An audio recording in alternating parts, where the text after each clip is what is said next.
Hello everyone. Today we will talk about the benefits of IoT. Okay. So first of all, let me tell you a story about a village and an organization like thermal power plant organization. Okay.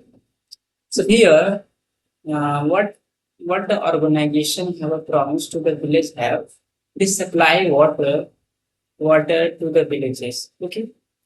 So the the organization hire a manager, hire a person, hire a engineers for doing this kind of things. Okay. So so he in the organization hire a worker who have to manage the water and the supply of water to the villages. Okay.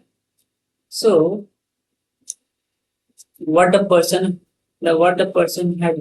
had to the person just the person have just work have to on and off the motor for supplying the water.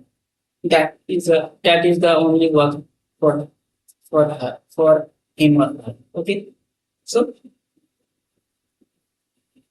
but but he don't know how when the villages tank had full army. Okay. They don't know. Matlab means the person who work on this field, they don't know. Okay.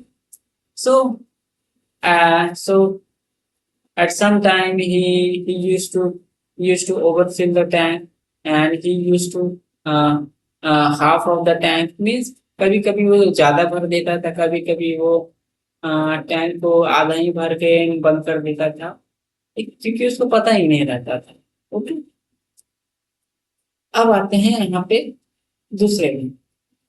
अब ये क्या करता है, अब यहाँ पे हम engineers hire करता है, लेकिन मतलब कि जहाँ जहाँ पे डैमेज हो सकता है या तो डैमेज होगा, वहां को रिपेयर करनी चाहिए। ओके। एक तो देख एक तो हायर करके रखता है वो, उसको देखता है कि कहीं पे कोई डैमेज वैमेज तो नहीं है। सिर्फ एक पर्सन उसके लिए वो हायर करता है, सिर्फ देखने के लिए, देख रेख करने के लिए। ओके। और वो एक पर्सन रखता है इंजीनियर को, जो देखता है कि कहीं पे कोई फॉल्ट आया तो उसको हम रिपेयर करें। ओके। इतना तो हो गया। अब एक एक मैनेजर वो मतलब कि वर्कर ये भी रखता है कि कहीं जैसे कि कोई फ्लड व्लड आएगा तो डैम को बंद करना हो गया, मीन्स या तो कहीं बढ़ाना हो गया, मतलब कि मैनेज करना हो डैम डैम के फ्लड फ्लडिंग सिस्टम, फ्लड जो आने वाला है और जाने वाला है, मतलब कि वाटर सप्लाई को मैनेज करने के लिए। ओके। Through the dams. तो यहाँ पे हम देख पा रहे हैं कि हर चीज मैन्युअली हो रहा है, तो मतलब कि बहुत सारा टाइम लग रहा है यहाँ पे, बहुत सारे रिसोर्सेस कंज्यूम हो रहा है, कभी कभी ओवर रिसोर्सेस कंज्यूम हो जा रहा है, जैसे कि मोटर पे हो गया। ओके। क्योंकि कभी ये ज्यादा देर तक ऑन रहता है, कभी ऑफ रहता है। ओके। तो यहाँ पे ओवर कंज्यूम, और कभी कभी यहाँ पे फेलियर भी हो सकता है, फ्लड को रोकने के लिए फेलियर भी हो सकता है, क्योंकि हम लोग को टाइम पे पता नहीं हो सकता। ओके। ओके। तो यहाँ पे बहुत सारे प्रॉब्लम हैं, और बहुत सारा टाइम ले रहा है। उसके बाद एफिशिएंसी प्रोडक्टिविटी भी अच्छे से नहीं हो पा रहा है, कि यहाँ पे गांव वाले को कभी कभी अच्छे से पानी मिल पा रहा है, कभी कभी नहीं मिल पा रहा। मीन्स यहाँ पे हमारे पास प्रोडक्टिविटी थोड़ा कम है। ओके। तो सेम ऐसा ही, अगर हम यहाँ पे इस डैम पूरा कंप्लीटली सेंसराइज करते हैं। ओके। यहाँ पे एक सेंसर बिठा दो यहाँ पे पूरे पे, और यहाँ पे एक मॉनिटर करें कि कहीं पे कोई फ्यूचर में कहीं पे यहाँ पे कोई डैमेज तो नहीं होगा। ओके। ये तो डैमेज हुआ है तो वो मॉनिटर करके रखेगा by the help of IoT protocols wirelessly. Okay. Same as for motor पे। ओके।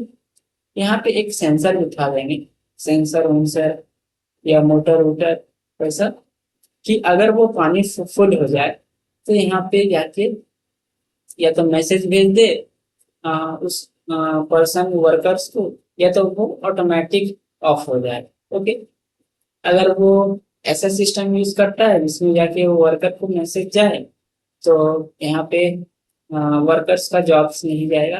लेकिन अगर वो अ, अगर ऐसा प्रोटोकॉल बनाया ऑर्गेनाइजेशन में कि जैसे ही ये फुल हो जाए ये मोटर ऑटोमेटिक ऑफ हो जाए, पर ऐसा आईओटी प्रोटोकॉल इंटीग्रेट करेगा तो यहाँ वर्कर्स का भी नीड नहीं होगा, मतलब वर्कफोर्स घटेगा और जो कंपनी का ऑर्गेनाइजेशन का वो प्रॉफिट है और बढ़ेगा। ओके, और यहाँ पे वर्कफोर्स भी कम होगा। ये पहला हो गया productivity, profitability, business intelligence. Okay, अब यहाँ पे हम इनोवेशंस, और इनोवेशंस भी होते हैं आईओटी में, जैसे कि बीकन टेक्नोलॉजी हमने पहले ही बात की। ओके, अब बात करते हैं इन्वायरमेंट। इन्वायरमेंट में कैसे हेल्प करेगा, जैसे कि हम लेते हैं एक एग्जांपल, फ्लड अलर्ट। ओके, मान के चलिए एक दिन है, एक डेट को मान के चलिए आज का डेट क्या हो, 28 अक्टूबर 2025। ओके, तो ये जो यहाँ पे जो सेंसर लगा हुआ है, ये पहले ही अलर्ट कर देगा ऑर्गेनाइजेशन को bye the help of wire, bye the help of IoT protocols कि इस दिन को फ्लड आने वाला है। तो उससे 2 3 4 दिन पहले ही उसको मैसेज कर दिया जाएगा। ओके, तो यहाँ पे जाके हम लोग ये पूरा का पूरा जो इस फ्लड अलर्ट का सिस्टम, फ्लड जो आने वाला है इसको कंट्रोल करता है। ओके, तो यहाँ पे हम लोग देख पा रहे हैं इन्वायरमेंट में भी अच्छा इस्तेमाल हो पा रहा है, मतलब कि एनवायरनमेंट में अच्छे से हम इसको यूज कर पा रहे हैं। प्रोडक्टिविटी, प्रॉफिटेबिलिटी, इन्वायरमेंट, ये तीनों चीजें हो गई। अब आते हैं सोसाइटी में, जैसे कि कोई हॉस्पिटल में हम देखते हैं कि एक इस तरीके से रखा गया, इस तरीके से दिखाया गया जाता है बीपी कंट्रोल, और कितना ये हुआ है, बीवीएम, ये सब दिखाया जाता है। ये कैसे दिखाया जाता है? Bye the help of IoT sensors etcetera. efficiency, and also we have a efficiency here, मतलब कि इससे जाके हम लोग स्पीड अप कर सकते हैं जल्दी जल्दी। मतलब कि जैसे पहले मैनुअली कितना वर्क होता था, टाइम कितना लगता था, अब जैसे ही हम इसको वायरलेस कर दिए तो कितना एफिशिएंट हो गया ये। ओके, सेफ्टी भी देख पा रहे हैं, कब प्रिडिक्ट कर पा रहे हैं कि कब कहाँ पे फॉल्ट आ सकता है। तो यहाँ पे सेफ्टी भी हम लोग देख लें, सोसाइटी भी देख लें। ओके, तो यहाँ पे हम देख पा रहे हैं कि अगर हम आईओटी इंटीग्रेट कर दें डैम्स के सिस्टम्स, तो हमको कितने तरीके का फायदा हो सकता है। Okay, so I hope you understand how the IoT system can us help us to uh, make make the organization better. Okay,